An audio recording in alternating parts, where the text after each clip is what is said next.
Assalamualaikum warahmatullahi wabarakatuh. Halo guys, balik lagi dengan aku Adina Febriza dengan NIM 2305112757. Kali ini aku akan menjelaskan jenis-jenis dan sifat-sifat sudut. Sebelum masuk ke materi jenis dan sifat sudut, saya akan menjelaskan apa itu geometri. Geometri menurut para ahli adalah bagian dari matematika yang membahas mengenai titik, garis, bidang, ruang. Geometri merupakan pengenalan bentuk, luas, volume, dan area. Namun secara keseluruhan, geometri itu merupakan ilmu yang mempelajari tentang garis, ruang, volume yang bersifat abstrak dengan berkaitan satu sama lain. Garis dan titik menjadi simbol seperti bentuk persegi, segitiga, lingkaran, dan lainnya. Baiklah, kita akan masuk kepada pengertian dari titik. Titik adalah sesuatu yang tidak memiliki bagian sama sekali, juga tidak berbentuk dan tidak punya ukuran. Titik adalah bagian terkecil dari objek geometri yang menempati suatu tempat yang tidak memiliki panjang, lebar, dan tinggi, serta bersifat abstrak. Titik dapat disimbolkan dalam bentuk noktah atau silang. Selanjutnya adalah garis dan sinar garis. Garis adalah himpunan dari titik-titik yang mempunyai panjang tak terhingga tetapi tidak memiliki lebar ataupun tebal. Garis terbagi dua, yaitu ruas garis dan sinar garis. Dapat dilihat pada gambar di samping. Ruas garis adalah himpunan titik-titik yang mempunyai pangkal dan ujung, namun panjangnya terbatas dan dapat diukur. Sedangkan sinar garis adalah himpunan dari titik-titik yang memiliki pangkal tapi tidak memiliki ujung, namun panjangnya tak terhingga. Masuk ke sudut. Sudut dibentuk oleh dua garis lurus yang berpotongan pada satu titik yang sisinya bertemu pada salah satu ujungnya. Ciri-cirinya yaitu sisi-sisi sudut yang dibentuk oleh ruas-ruas garis, dan sudut terbentuk karena ruas-ruas garis yang pangkalnya bertemu pada satu titik yang disebut titik sudut.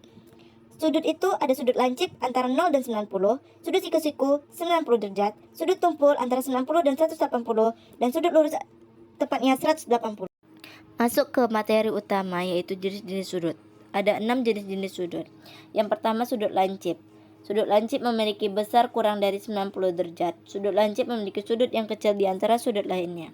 Contoh sudut lancip pada benda sekitar yaitu ujung pensil, ujung paku, ujung jarum, ujung obeng, dan gunting yang sedikit terbuka. Yang kedua ada sudut siku-siku. Sudut siku-siku besarnya 90 derajat atau seperempat putaran penuh. Secara tampilan sudut siku-siku lebih besar dari sudut lancip.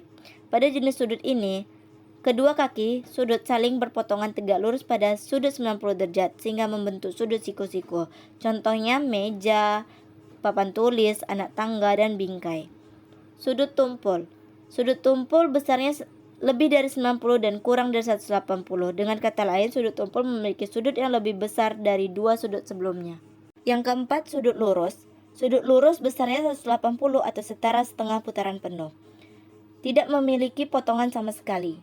Sudut ini akan terlihat seperti garis lurus karena bentuknya menyerupai garis, membuat banyak orang mengira garis lurus memiliki besar 0 derajat. Yang kelima, sudut refleks. Sudut refleks adalah sudut yang besarnya lebih dari 180 tapi kurang dari 360. Jika dinyatakan dalam matematika, maka besaran sudut refleks lebih besar dari sudut lancip, sudut siku-siku, maupun sudut tumpul. Yang keenam, sudut penuh. Sudut penuh merupakan sudut yang paling besar. Besarannya satu putaran penuh atau setara 360 derajat. Sudut penuh akan membentuk daerah sudut berupa lingkaran utuh atau lingkaran penuh. Dapat disebut juga dengan complete angle atau full rotation angle. Materi selanjutnya adalah sifat-sifat sudut. Sifat-sifat sudut juga terdapat 6. Yang pertama adalah sifat sudut luar berseberangan. Jika dua buah garis sejajar dipotong oleh garis lain, maka sudut-sudut luar berseberangan saling kongruen. Pada gambar di samping, sudut-sudut luar berseberangan adalah L2 dan K4, sehingga L2 sama dengan K4. L3 sama dengan K1. Bisa dilihat pada gambar di samping. Yang kedua adalah sifat sudut dan berseberangan.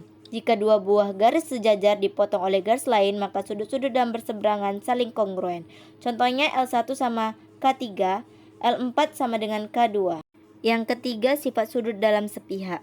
Jika dua buah garis sejajar dipotong oleh garis lain, maka sudut dalam sepihak berjumlah 180 derajat. Pada gambar di samping, L1 ditambah K3 sama dengan 180 derajat.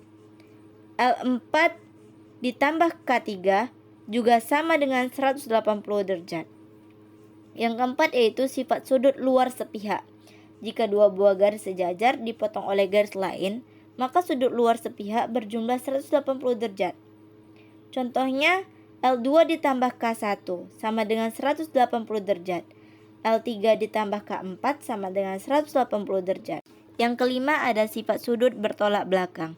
Jika dua buah sudut bertolak belakang, maka kedua sudut tersebut sama besarnya.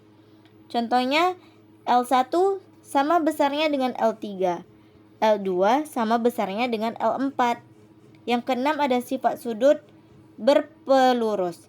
Jika dua buah sudut saling berpelurus, maka jumlah kedua sudut tersebut 180 derajat.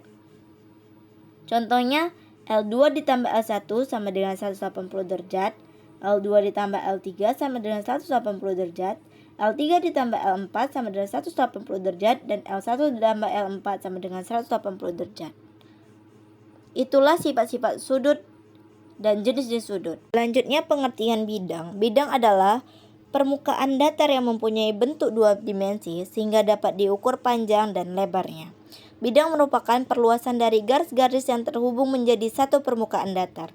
Bidang datar memuat unsur-unsur yang lebih kompleks dari garis dan titik, tergantung bentuk bidangnya.